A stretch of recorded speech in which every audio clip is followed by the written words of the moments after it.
As it is well said by Helen Keller, that alone we can do so little, together we can do so much. Good afternoon, everyone. Today, I, Nishtha Narula, and I, Sanvi Ghosh, will be your host for this session. On behalf of SETU team and entire Little Scholars fraternity, we would like to extend a warm welcome to all dignified schools participating, respected teachers, and fellow friends. Also, we would like to welcome our school director. Also, we would like to welcome the founder of SETU, Mr. Pankaj Bhala sir, and our mentor, our principal ma'am, Miss Shikha Gautam, and also our guiding light, Miss Manjula ma'am. SETU, the Little Scholar Social Service Group, is an initiative to spread awareness on contemporary issues among millennials. We have been organizing annual events comprising a series of planned activities culminating to a grand finale. As you all are aware, in the last workshop, we learned various things about biodiversity and also got to know about our challenges. Moving forward, I would like to welcome you all to the second workshop, where classes 6 to 8 will be engaging in a common goal, green space restoration. Today, in this session, we will be seeking the inputs of Task 1 and will dive deep into the challenges. Not taking much time here, we are handing over the session to our illustrious panelist, Mr. Ram Narayan Sir, our esteemed ecologist and climate change educator. Let's hear from our expert. Thank you for the nice introduction. I hope you can hear me. Can you just give me a just say that you can hear me, please? Hello? Yes, you are audible. Yeah, okay. Okay, thanks. Welcome to all of you. And I'm sure that I do hope that last time's presentation of your challenges was good enough for you all to start your work. And so today what I'm going to share is the second step of how you should be doing your research. For that, I've prepared some slides and also 2 short videos. And I'll share that, and then maybe we can have some more specific questions on what you all have done so far and what is it that you need help with. So with that, I'm going to actually just go and share my presentation. Let me share.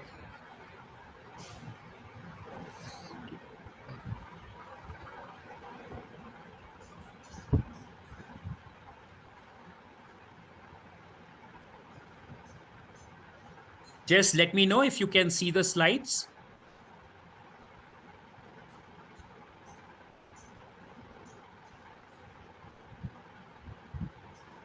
Are my slides visible?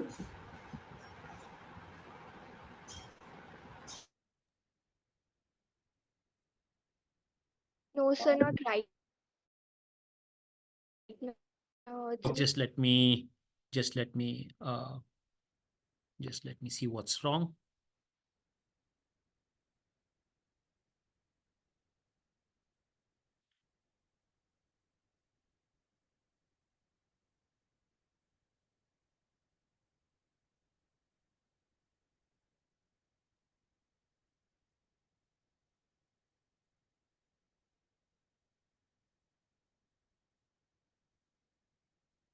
Just 1 minute, some tech issues. I'm just going to go to full screen. So I may not be able to see myself on the screen. So let me just start. Okay. Let me first share it again and then.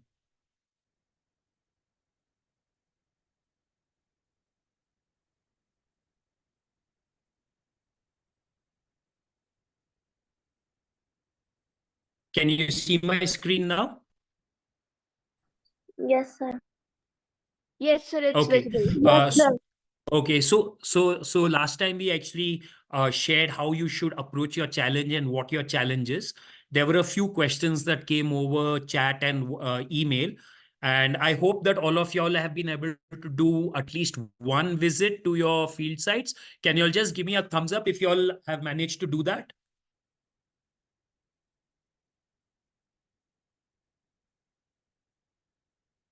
Okay, I'm not getting any thumbs up. Okay, I can see a few thumbs up. So today, basically, before I ask you all questions, I'm just going to go into recording and finding biodiversity, because that was one of the main components or one of the principal components of your activity. So in this briefing, basically, it'll be in three parts. I'm going to reiterate how you should record information and how you should take pictures. Then I'm going to share about what your first point of information should be and which sources you can depend on. And the third is I'm going to share some online tools that you can use to help you with your research. If we have time, I will share two videos to help you navigate this method. In the first part, it is pretty much similar to what I said, that write or draw about what you see. So when you visit your plot, if you see a tree, try and draw it, try and draw its leaves, try and draw its fruit. Yes, of course, you all will be taking your some mobile phones and cameras, but remember, mobile phones and cameras are an easy way out. You don't have to remember what you saw. You allow the computer or the phone to remember. So it is important that you as individuals remember what you see by writing about it or drawing about it yourself.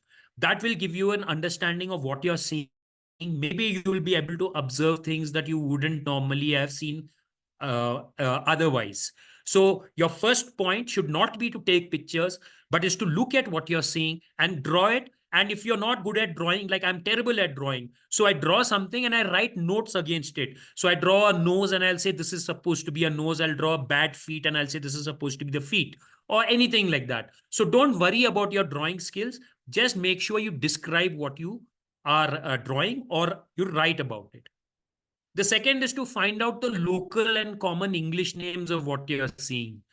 And where will you get it from? You'll get it from people who are around over there. You can ask your friends, do you know this? If they don't know it, find out from people who are near your plot and ask them, can you please tell us if this organism has a local name? Write it down. Sometimes there are multiple local names. While you're finding out the local names, you can ask them, what is it used for? Does it have any uses? Does it have any stories that you can tell us about this organism? Similarly, try and see if somebody knows the English common name. And this will come in useful later on.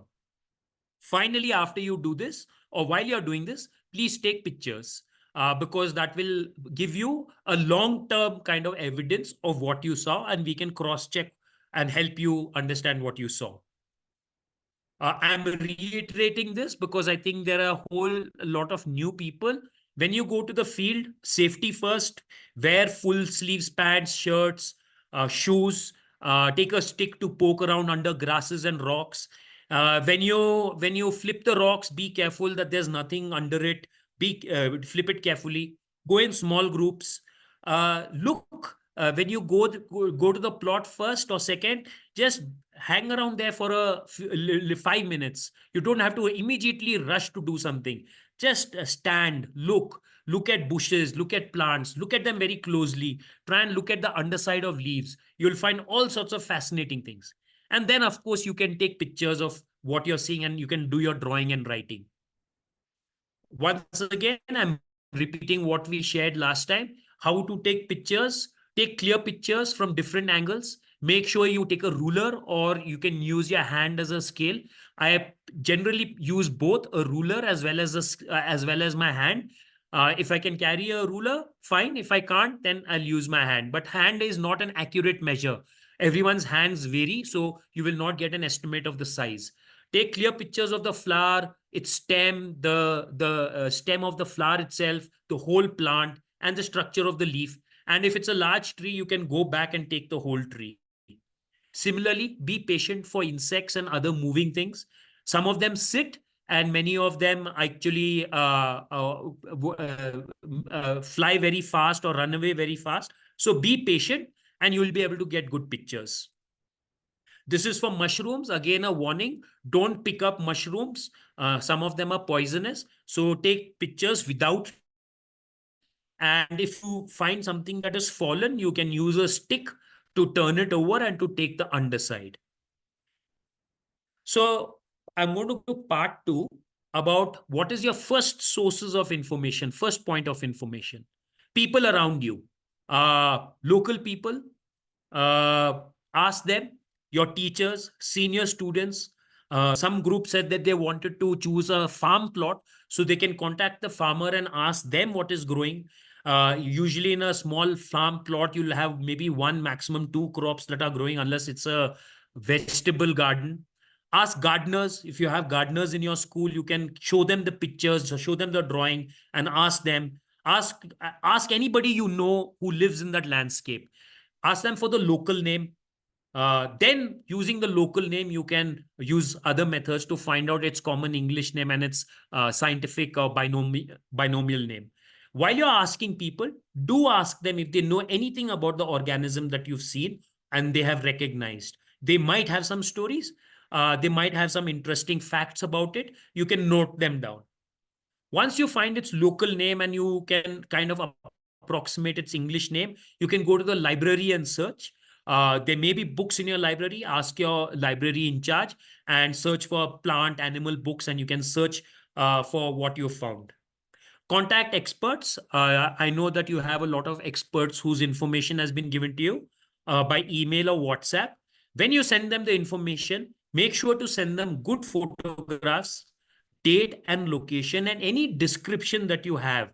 Because sometimes, even with good pictures, if you describe a plant, it is sometimes, or a creature, it's more valuable than the pictures. So also describe what you saw. Finally, you can Google search the local name or the English name. And once you get a name, then you can follow it up. We'll come to Google search methods later on. But you can Google search if you know the name. And I'm talking only about names. I'm not talking about Google searching the photographs. We'll come to that later. So when you're using online tools, I'm sure your school has safety precautions in mind.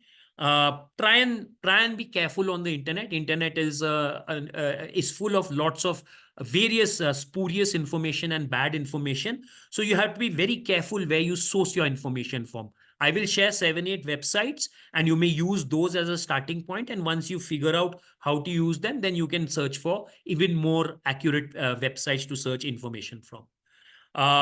Cross-reference always what you find. Do not always believe the first point of information. You search from different phones, you'll find the same information is being given differently. You search for a butterfly or a moth, one phone will give you one set of information and another will get you another set of information based on certain parameters that your Google search tool is using. Once you visit a website and you like the information, save the website, copy the web address to a file on your phone, and indicate that from this place I found this information.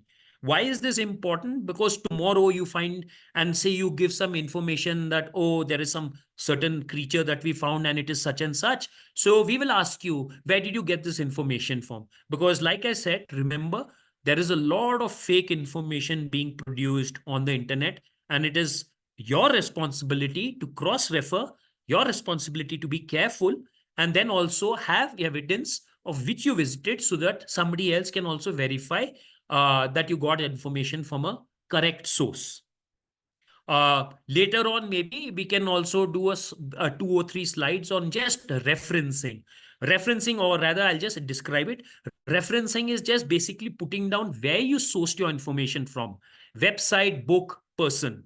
Date of source of information, name of the person, and whether they told it to you in writing over email or whether they gave it to you orally, or whether it was from a website or a book. You can just mention that and you can list it out 1, 2, 3, 4, 5, 6.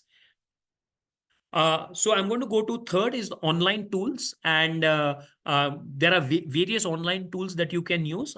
Of course, like I said, your first point of contact should be people and your library, and then you come to the online tools. So suppose you've come across, I'm sure many of you have started your basic biology, and you all know that life is divided into very many groups. These are known as taxonomic groups. So here's an example of the very broad taxonomic groups. So if you have all life, and then we have animals, which are basically moving creatures, in which it's divided into arthropods, hexapods, and then you have, these are basically invertebrates that don't have a back. Then you have chordates, which have a backbone, and within the chordates, you have mammals, reptiles, etc. I'm not going to go in detail. I'm just telling you that life is divided broadly into many groups. So when you find something, you do not always have to find the most specific name or the species name. You can leave it at a broader level. It is okay to leave it at a broader level. You can find something rare and very confusing, and you say, I don't know what this is. You can leave it at life. If you know it is a moving organism which has legs and a neck and a head and eyes, you can probably just put it into animals. You know that it's a plant. You can just leave it at plant. You don't know which plant it is. So it's okay to leave something at a broad taxonomic level. And once you get comfortable searching, you can narrow it down to something more specific. So the first online tool which you can start using with is Google Lens. So take a photograph with your phone, go to Google Lens and upload the picture, and it will give you some information. So in this is an example, a screenshot that I just took about 1-2 hours ago, where I had documented a butterfly, and I used Google Lens to help me. So it gave me a whole bunch of names and websites. So I clicked the first website, and it took me and it shared some names. So it also gives you a link. Once this happens, what then? So you follow the link and see what it is saying. Then try and establish that this is found in your area.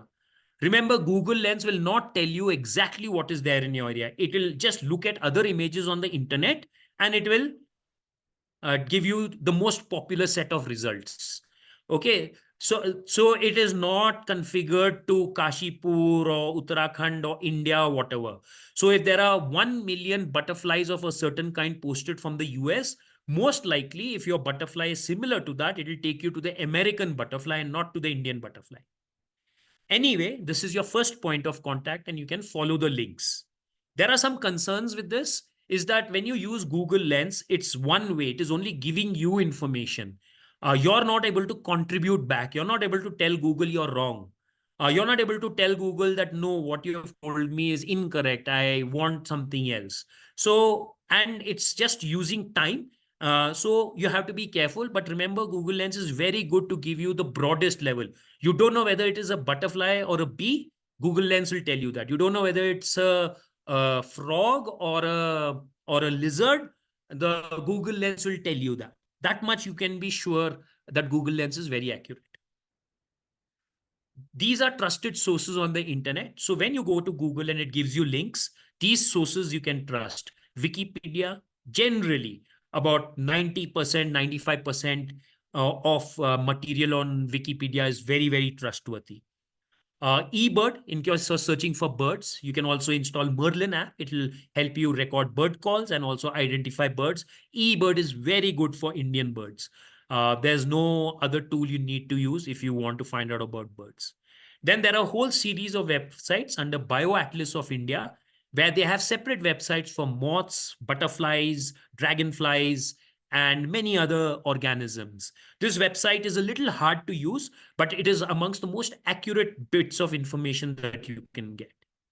Similarly, there is India Biodiversity Portal, which is also a place where you document biodiversity. And you can use this, you can search by name that you've got. Biodiversity Portal doesn't have very good search tools. So you can upload a photograph there. It's not got great interface, but you can cross-check definitely. Once you have a name, you can go to India Biodiversity Portal, feed the name in, look at the maps over there, and find out whether it's available there. Similarly with BioAtlas. with Google has a lot of tools. So you have Google Search, you have Google Lens, you have YouTube, which is also run by Google. But remember, those are very generic sources of information. Often they also share a lot of fake information. Google Scholar is the academic part of Google search, and these results are usually accurate and they are very scientific. So you can just say, suppose you find some organism and you know the scientific name, you can type it into Google Scholar, add an India to it, plus India, and it will tell you results of various papers that have been written in India for that organism. It's very simple. You can download the topmost paper. It's usually trustworthy, or you can just read about it and narrow down your information. The last tool that I'm going to spend a little bit time on is called iNaturalist. It is like eBird, it is like BioAtlas of India, it is like India Biodiversity Portal, but it is also a little different. Of all these tools over here, uh, BioAtlas of India and India Biodiversity Portal do not have a phone app. So you have to use a browser, uh, Chrome or Brave or Firefox or something like that. Google Scholar, of course, you can just type in Google Scholar. You can also install the app that is there. eBird has an app, and instead of eBird, you should install Merlin app. Wikipedia, you can just search. iNaturalist has a very powerful app on the phone, and it also has a very powerful website. It also has algorithms, something like that, what we call now artificial intelligence, based on information that iNaturalist has received. What we put in. Now, all of these websites that I've shared over here, even Google Scholar, are two-way websites. You can contribute to them. You can provide bird information to eBird. You can write Wikipedia articles by becoming an author for Wikipedia. Google Scholar, if you've done some research, your papers will automatically show up there. BioAtlas websites and India Biodiversity Portal, you can contribute your biodiversity information to them. It is what we call citizen science. It's a two-way process. There are people on the other side waiting for you to put your information, and they will help you identify it. iNaturalist is one of the biggest tools that does this. It's a global tool. It has a very powerful app, and it also has an app called Seek, which you can install, which is a parallel sister app. And what Seek does is it doesn't upload the information to iNaturalist, but it allows you to find what you're searching for without uploading it. Those under 13 are not eligible to make accounts on iNaturalist. There are issues with Seek, is that don't use Seek when you're in the field. Take your photograph, come back to where you have good internet, and then upload it like you would to Google Lens and find out what you're searching for. This is the website, iNaturalist.org. Anyway, this presentation will be available for you to use, so you can follow the links that are mentioned over here. I will share this PDF at the end. It's you can see that there are like, I don't know, I don't even want to count this number, but many tens of millions of observations are uploaded over here. So how do you use iNaturalist? This is a photograph of a butterfly I took. I will share a video. After I finish the presentation, I'll share two videos of how to use Google's Lens and how to use iNaturalist. So I took this photo on my phone, and on my app, I uploaded it, and it identified it down to the species. But I did not choose the species because I was not certain, because it hadn't opened its wings. So I cannot see the upper side, so I cannot really accurately tell. But iNaturalist was good enough to take me to butterflies and to a very specific butterfly. The more information we Indians add to iNaturalist, the better our algorithms are. Most common species are identified by iNaturalist. Okay, that's the end of my presentation. I'm going to shut the screen and I'm going to share two videos in which I'll do voice commentary. So just bear with me. Let me close this share and okay. Can you all see the small screen now? Yes, sir, it's visible. Okay. So I'm just going to play this. So this is on my phone, my Android app, Android phone. And here you can see I have Google Lens, I have my gallery, I have iNaturalist and eBird over here. And of course, normal Gmail tools, etc., etc. And So what I'm going to show you is how I use iNaturalist. So like I said, I have a butterfly and I open my iNaturalist app, and these are already my observations that are there. Then I choose an image and I go to gallery, and from gallery I choose the butterfly that I showed you, two images, and I tick it. And over here you can see over here the date and time comes automatically, the location comes automatically because my camera is set to record date, time, and GPS location. And then I went to the search tool and then I said, tell me what it is. So here it has given me different names: purple sapphire, golden sapphire, azure sapphire, and then generally all the sapphires. I go to the compare tool and then I look at the map. I expand the map and then I narrow down to where I am located. I just zoom in and it's not showing me because the internet is a bit slow. So if we just wait a bit, it will show me whether more of these butterflies have been recorded from here. Every single red pixel, orange pixel you see is where an Heliophorus butterfly has been recorded from. So I'm fairly sure that the app is not making a mistake because there are so many such butterflies over here and so many such butterflies uh, across the Himalaya and Asia. Then I go further down and I look at this tree of life that I've shared: animals, arthropods, insects, etc., etc. So remember, if you're not confident, you can choose anything upstairs. You can say, I don't know if it's a butterfly, I think it's an insect. You can leave it at that. There is absolutely nothing wrong with that. You can go and you can search. And then what I'm going to do, I'm just going to look at these. Acha, it's telling me it's a sapphire, it's a copper butterfly, it's a gossamer wing butterfly, etc. And then finally, I just select the genus. And then it gets uploaded to iNaturalist. Over here, actually, I've gone to Wikipedia page, which is linked directly from iNaturalist. And you can see that in India, there are, in Uttarakhand, I'm going to see how many observations are there. I search and it says that 1,100 observations have been uploaded. And this is the butterfly on the right side, the photograph, etc. And so I just look at what others have placed on it and see the upper side. And it's like very different from the underside. So because it didn't open its upper side, I'm not confident what I saw. So I'm going to leave it uh, at the species level. Okay. So that is iNaturalist.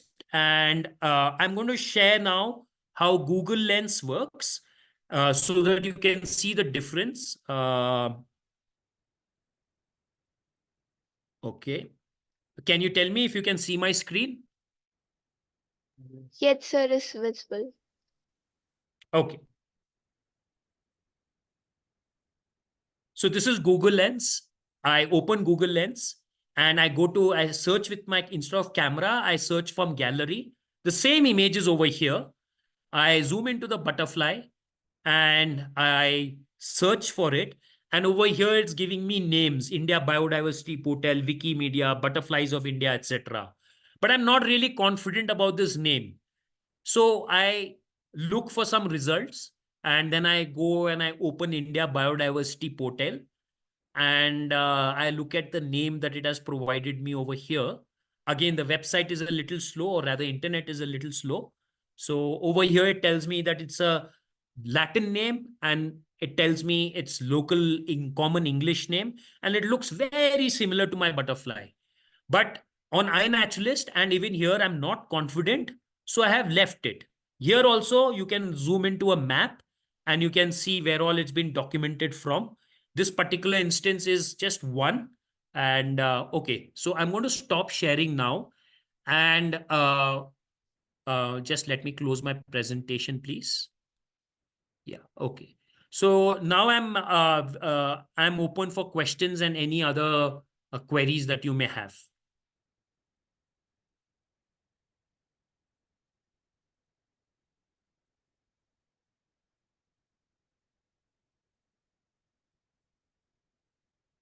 You may put your questions in the chat or you can raise your hand and speak. And yeah.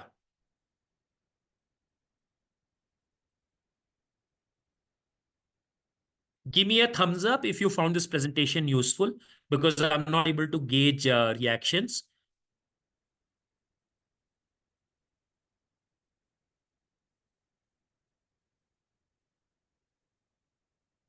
Thank you. So do you all have any questions? Anything about your project as well as about the tools over here? Please go ahead, Dheeraj. Please go ahead.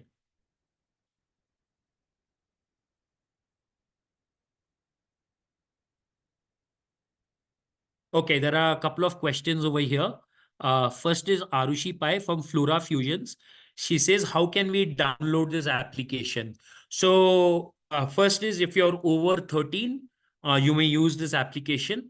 Otherwise, you'll have to find an adult around you and ask them to help you with it. You can, I will share the link. Just give me 1 second. I will just share the link from here itself.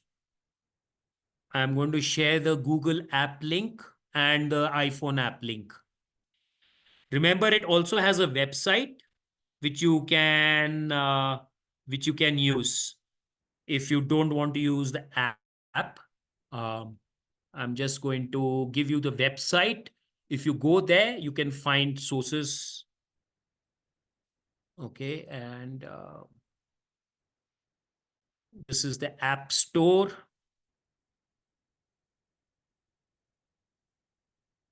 Just 1 second. And I'm also going to give you Seek. In Seek, you don't need to have an account. You can just, what do you call, upload your photographs and it'll give you a name.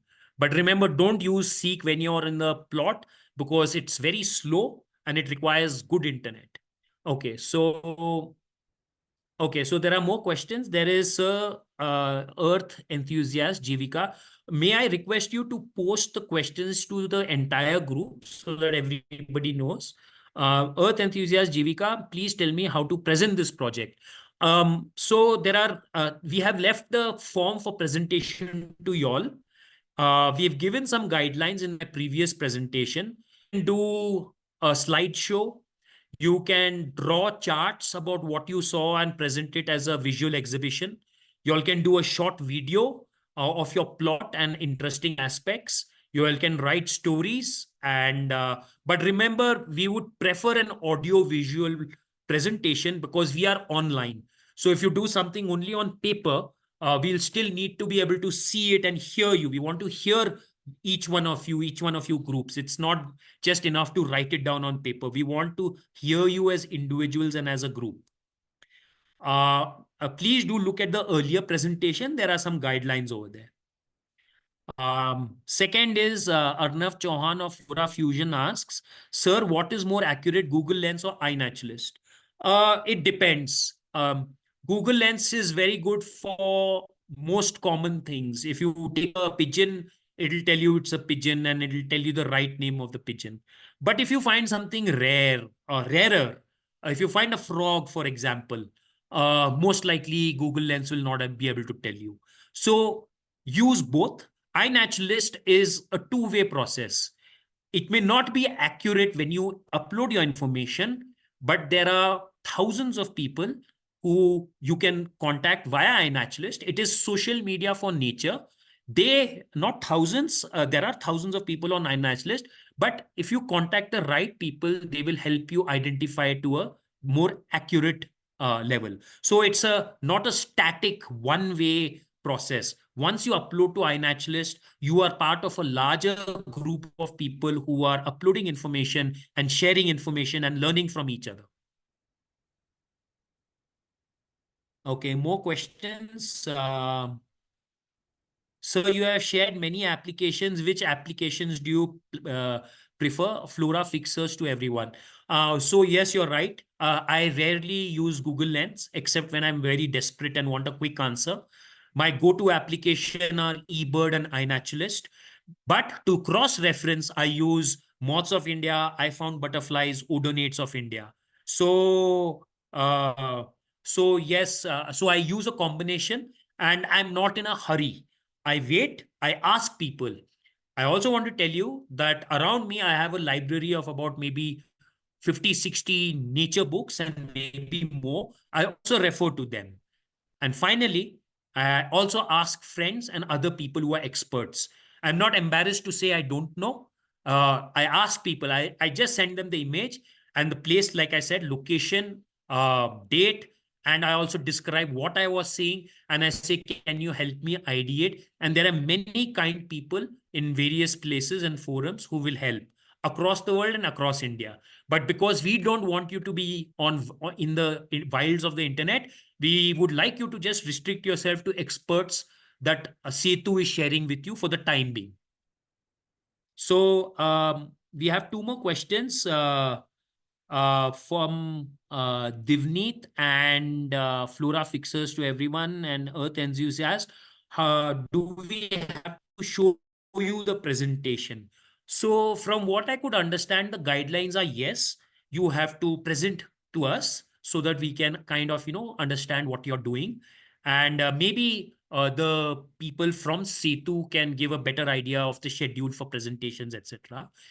Some of the presentations, I don't know if they're going to be live or will be recorded, or you will share it with us over email or some other medium. So if little Setu could answer this question, it'll be nice.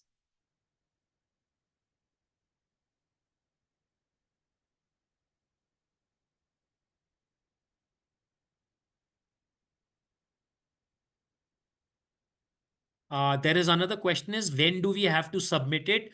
Please have a look at your schedule. I think that you'll have a few weeks. I'm not sure. Can somebody from Setu please just update about this?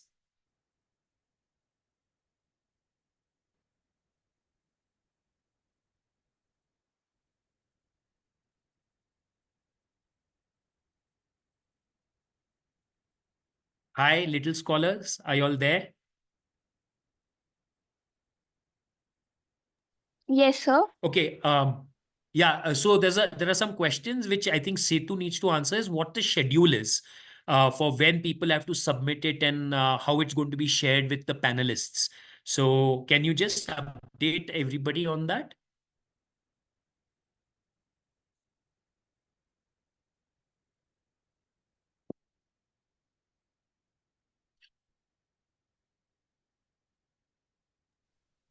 So about the Meanwhile, if next but meeting, hello. yeah, please go ahead. Please go ahead. Yes, good afternoon, sir. First of all, so for the next meetings, for we have that workshop group, and on 22 we have our next meeting. I think the question was, by when do we have to submit it? The various groups are asking, and in what format? So those were the two questions. If you could just address that, please. And yes, good afternoon to you too. Uh, Sorry, sir, for the inconvenience. But yes, the task that you have assigned to them, they can submit it on the email ID which you have provided to them. I think Yes, they can submit it to us by email. the email ID we have sent in the group itself, you can contact to your concerned teachers so that they could provide you with the email ID and you could upload that task there. And the last date for the task is until the next meeting, as we know that the time between the meetings are quite short and we rarely address that, so we allow you to submit the task until the after the next meeting, like the next meeting we have on 22nd. So you could submit your task of the day after the meeting of 22nd. I hope this time is enough for you, and for the further queries, you can contact us. Thank you. Are there more questions about your task or how to approach it? Remember, quantity is not what we are looking for. We are looking for quality and patience. Nature is very diverse, and you have to have patience to document it. We do have another question from Eco Architect. Sir, today we will get a new task. No, I'm not going to give you any new task because I think that we've shared three or four tasks in the first presentation itself. So I think that is more than enough for you all till your next presentation. There are multiple chapters in your in the first set of tasks. So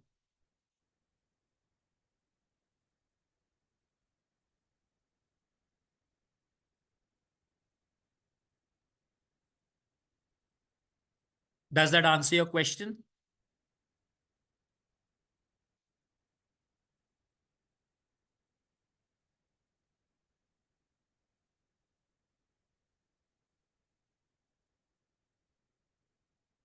Okay, any more questions or any more comments?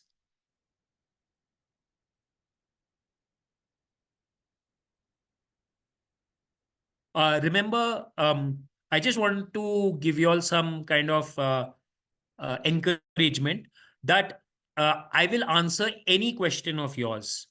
You don't have to worry about feeling that it's too basic a question. I don't know whether I should ask it or somebody will uh, ask or not. We do have a question from Arjun. Sir, can we choose any other species? That's up to you. I just gave an example. You can choose anything. We said focus on 5 different species. You can choose whatever you want, at least 5. It could be a frog, it could be a tree, it could be a bird, it could be combination of those, it could be a spider, fly, anything. We would like you to focus on wild plants, wild creatures, and not domestic. Some group asked me that they want to work on a farm plot. It's fine, you can work on a farm plot, but the crops there are easy to know about. They'll be growing rice or corn or some vegetable. That's interesting, but it's not as interesting at looking as wild biodiversity. Within a farm plot, if you're doing that, let's see how much wild biodiversity y'all can figure out over there. It will be a very exciting kind of project if you go to a farm plot and do it.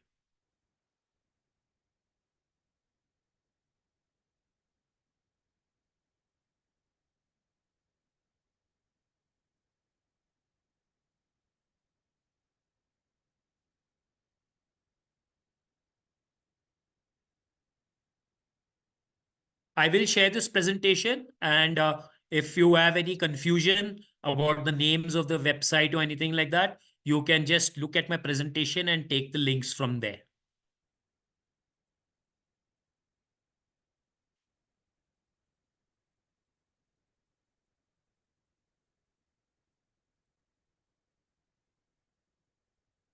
And if anybody wants to see the videos, I can downsize them and also share them via WhatsApp. But I'm sure that you all will probably do a better job of making videos than I did. So, but anyway, I'll share it.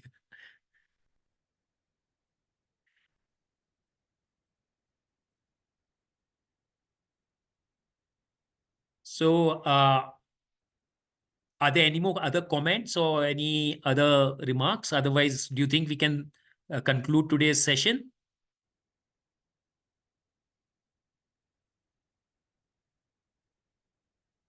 Arjun of Flora Fixers asks, yes, please share those apps. Yes, I'll share the presentation. You can pick it up from there.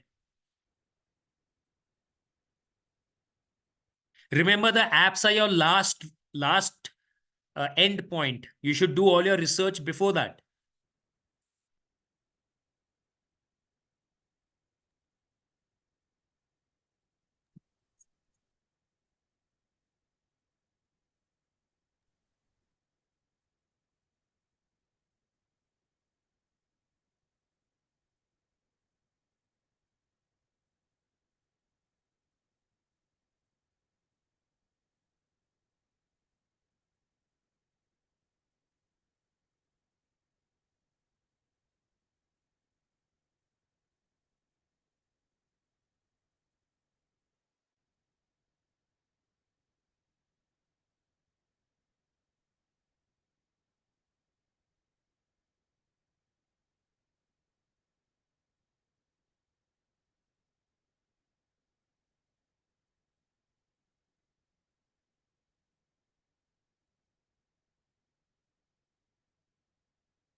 I'm sharing the PDF here itself, and I'll share it with Setu via WhatsApp as well.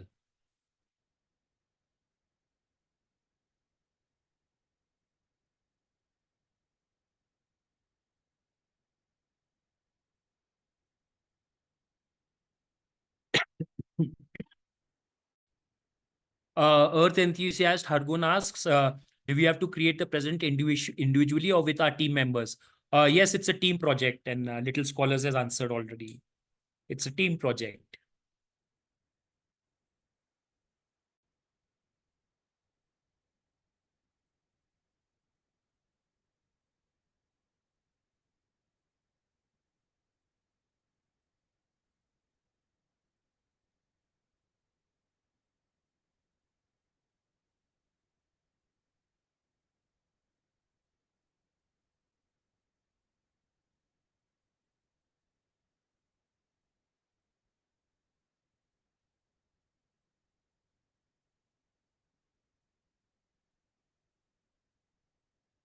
So teams, do you have any further queries? So shall we conclude?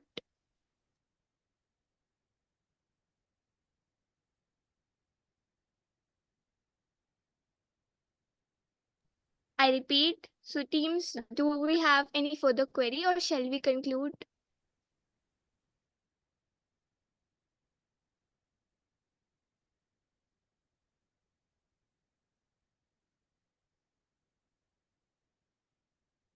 May I request those who are listening to just do a thumbs up or something like that?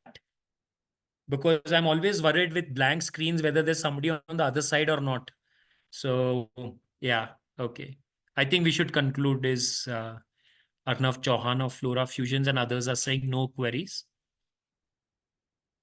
Thank you.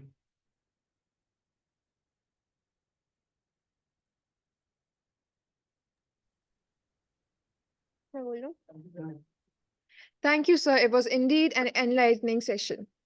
As the session comes to its end, I would extend a sincere gratitude to our dedicated panelists for being our mentors. Thank you, Mr. Ramnarayan, sir. Also, an unfeigned thanks to our patron for joining us and making this session a success. As you all are aware, our next workshop is on 22nd August. See you all there. Have a great evening. Thank you, sir. Thank you. Thank you. Bye-bye. Have fun.